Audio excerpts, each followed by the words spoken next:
Walang kawala sa batas ang isang 56 anyos na street-level individual matapos madakip sa isinagawang buy-bust operation ng PNP sa Santa Ilocos Sur. Ang report mula kay Police Corporal J.R. Del Mondo.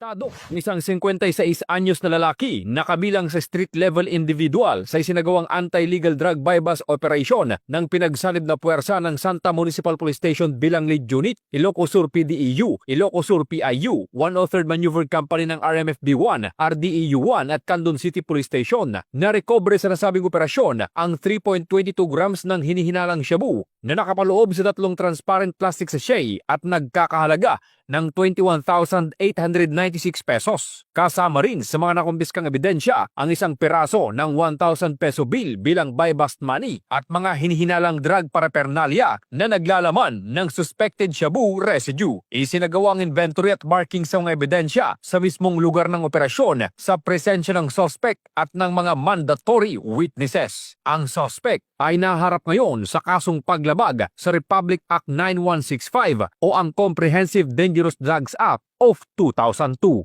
Mula dito sa Ilocos Region, ito ang inyong PNN Correspondent, Police Corporal J.R. Del Mendo, alagad ng batas, tagataguyod ng Balitang Pulis.